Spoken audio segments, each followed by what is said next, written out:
Hey, I am Hanif. Welcome to Art of Coding. In this video, I am going to show you the control flow in Swift programming language.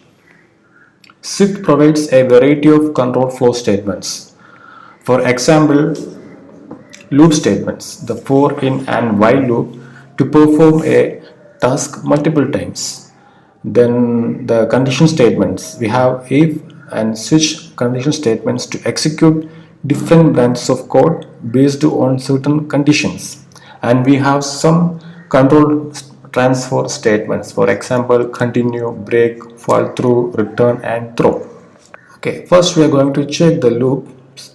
We have two types of loops, for and loop and while loops. Let us first check for and loops. You use for and loops to iterate over a sequence such as items in an array, ranges of numbers or characters in a string. Okay, we can also use for and loop to iterate over a dictionary to access its key value pairs.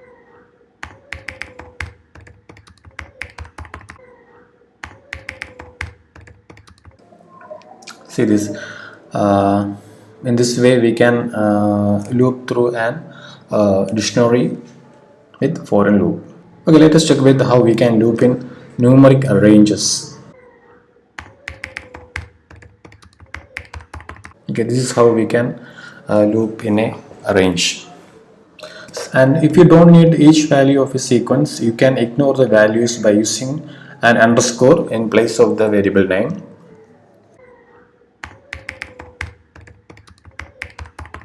The index value is not being used in this code, so we can just replace it with the underscore. You see this immutable value index was never used. Consider replacing it with underscore or removing it. We can just place underscore here. Okay, there is a method called stride.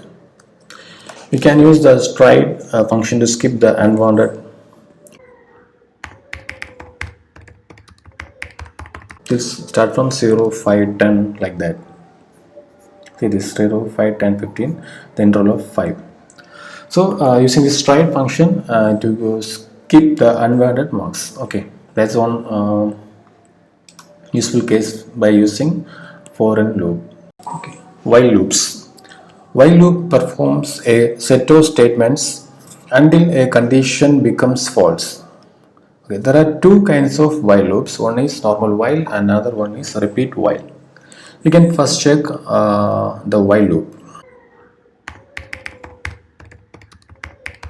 This while loop will execute until the value of a is greater than b. So first value of b will be 0, then 1, 2, 3, 4 and 5. After the 6 it won't execute because 6 is greater than 5.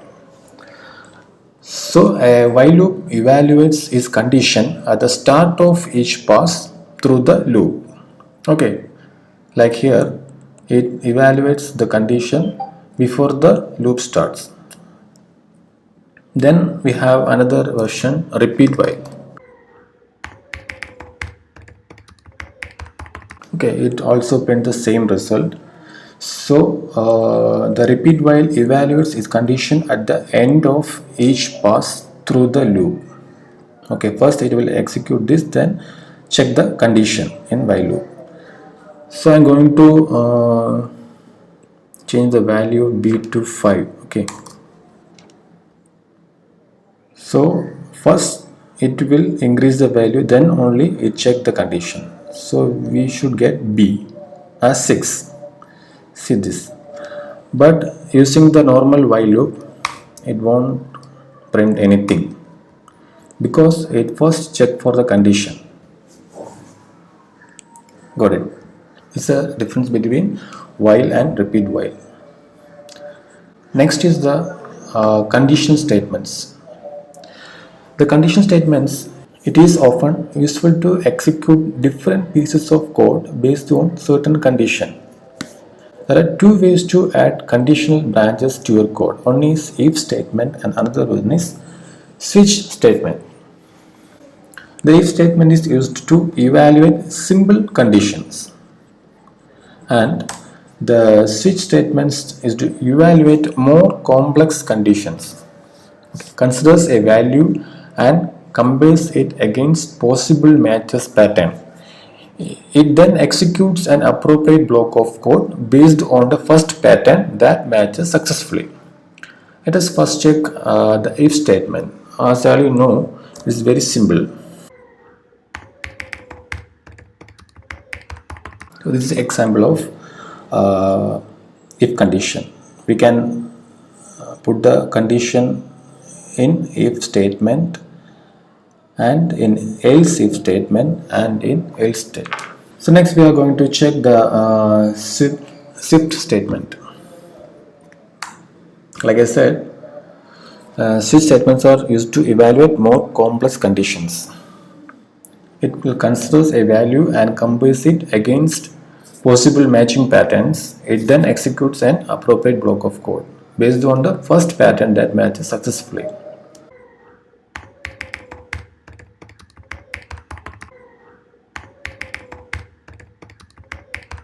So this is how we define a switch statement. So we have a condition, there are some cases, and we have a default condition. There are some behaviors in switch statement. One is that no implicit fall through in switch statement.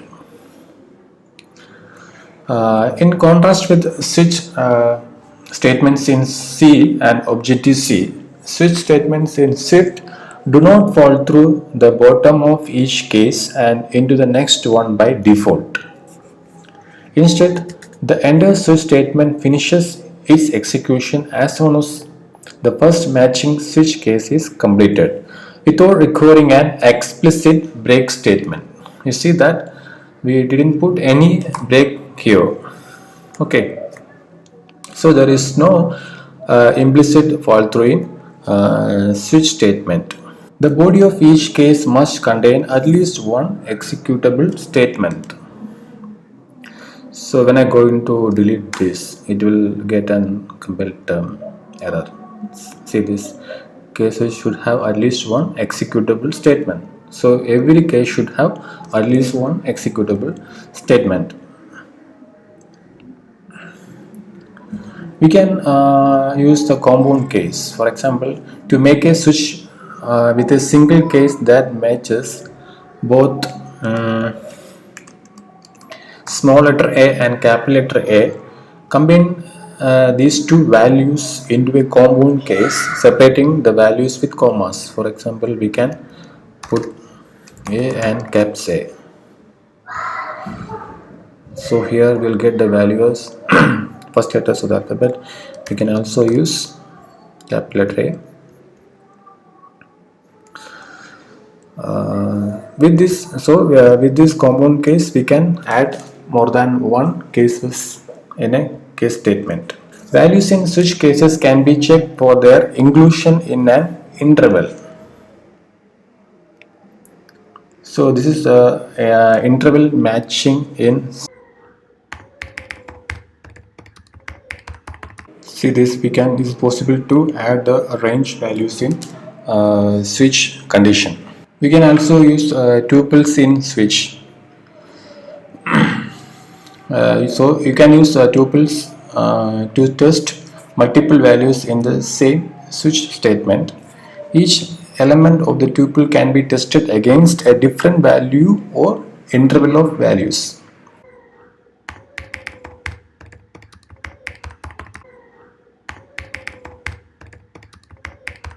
So we have an tuple with value 1 1. So here are some conditions with 0 0 at origin. Have an x value, that means on the x-axis. Have y value, that means on the y-axis. And we define a range with x and y value come inside -2 and 2 and other values.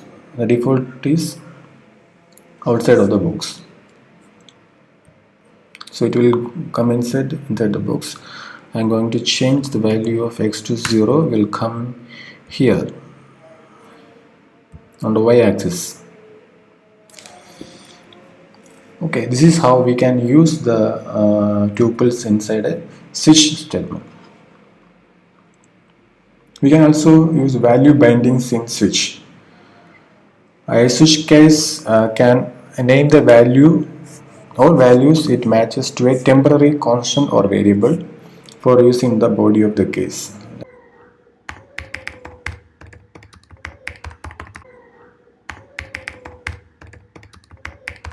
0 1, that will be in the y-axis, and 1 1 somewhere else at.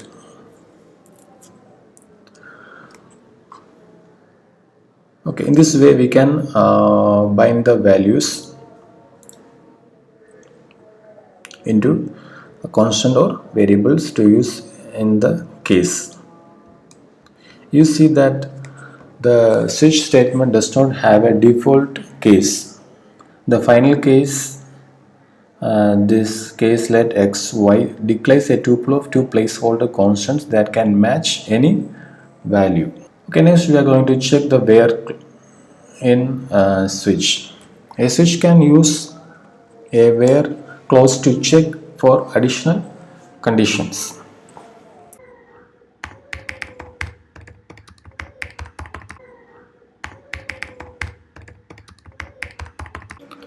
So you'll go inside here x equal to y.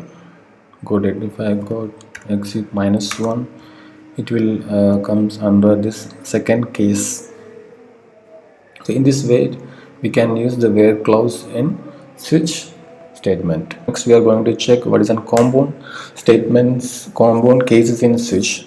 Multiple switch cases that share the same body can be combined by writing several patterns after case with a comma between each of the patterns. If any of the patterns match, then the case is considered to match. The patterns can be written over multiple lines if the list is long. See, these both cases are equal. In this case, we can combine the statements with a comma in a single statement.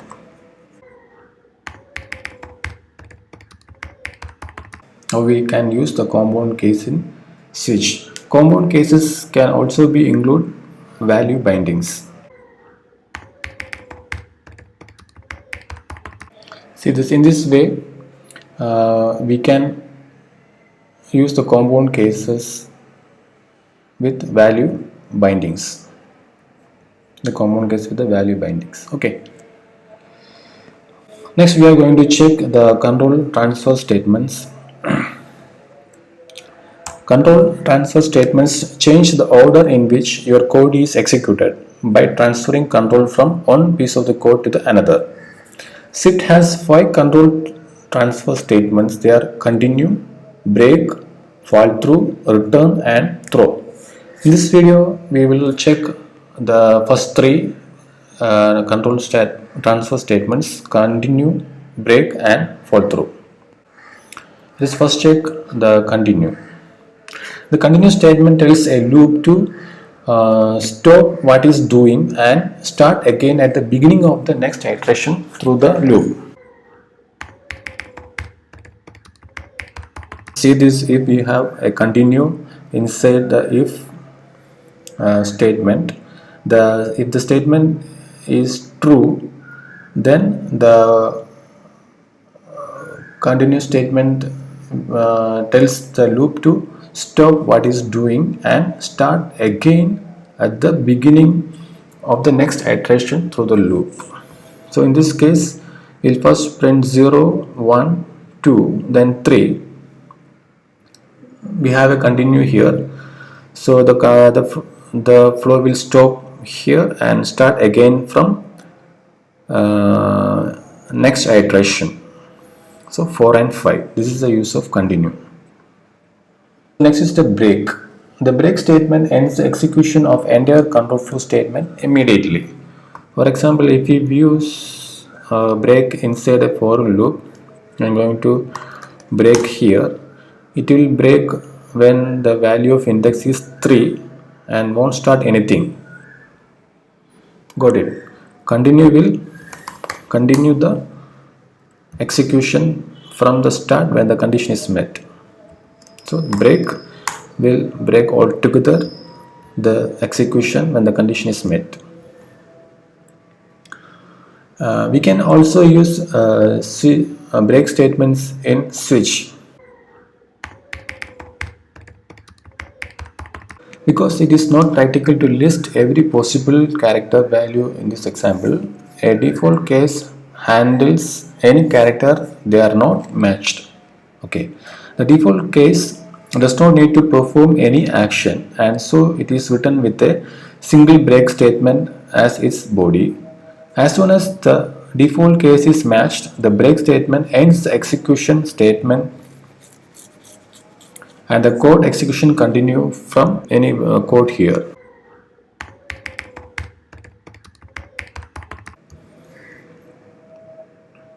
So the value is on, if I put 7, there is no case and goes inside here, it will break the switch condition and continue the execution from here. We can check with another language. For that I am going to add Arabic numbers for 1,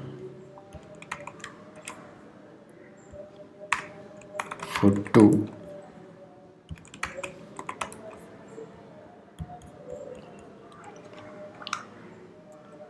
see this. So this is the use of break in a switch statement, so that we know we don't have to put all the conditions cases here.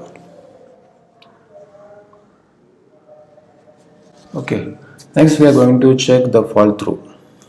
In Swift, switch statements don't fall through the bottom of each case and into the next one.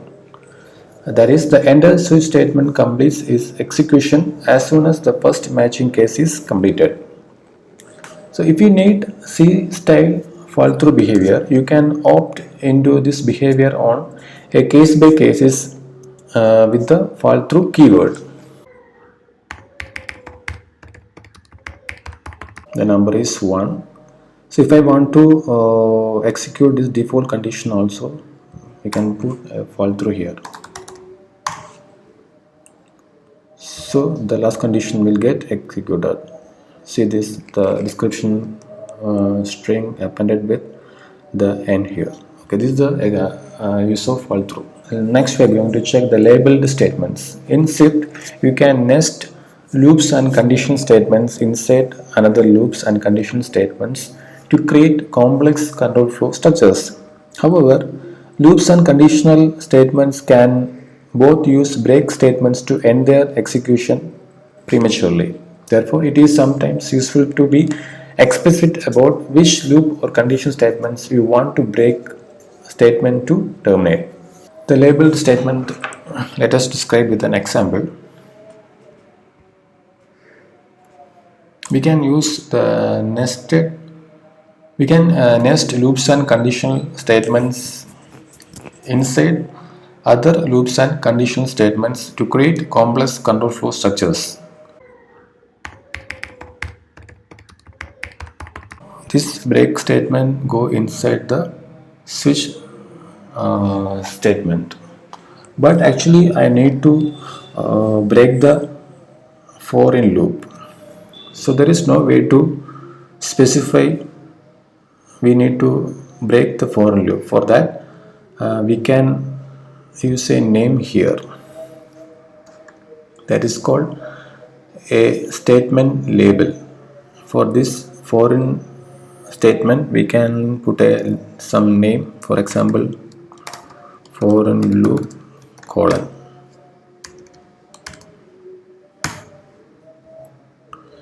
Okay, and for this statement we can put some name switch statement state. Okay, so in order to stop the foreign loop, we just specify the foreign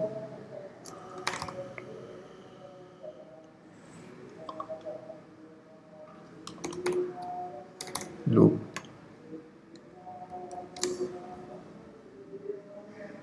So when the switch condition is 1, it will break the for loop, so the result will be 1. See this is the usefulness of using the labeled statements in loops and conditional statements. Next we are going to check the early exist. There is a go statement is there, is same like if statement. That is, they execute statements depending on the boolean value of the expression. That is called go statement. Okay. Use a go statement to require that a condition must be true in order for the code after the go statement to be executed. The go statement always has an else statement.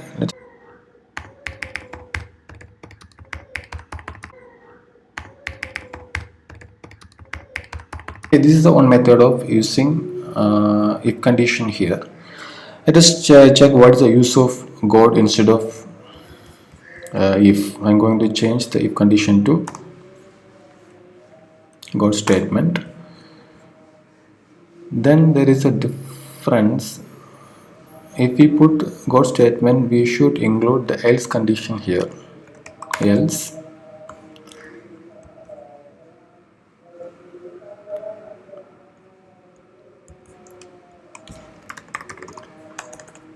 return, sorry,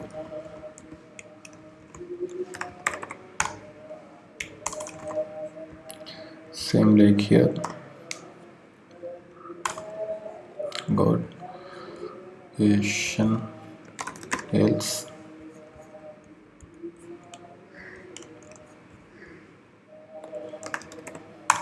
return.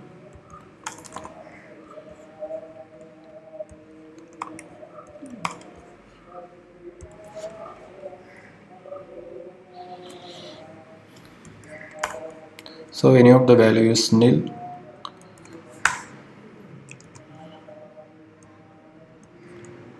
that will be safely handled by the go statement. So here the name is nil. Alright, so it won't come here. It will return from here itself. That's the use of the go statement. So using a go statement for requirements improves the readability of your code compared to doing the same check with an if statement. It lets you write the code that is typically executed without wrapping it in an else block. Okay, and it lets you keep the code that handles a violate requirement next to the requirement. Okay, so this is all about the go statement.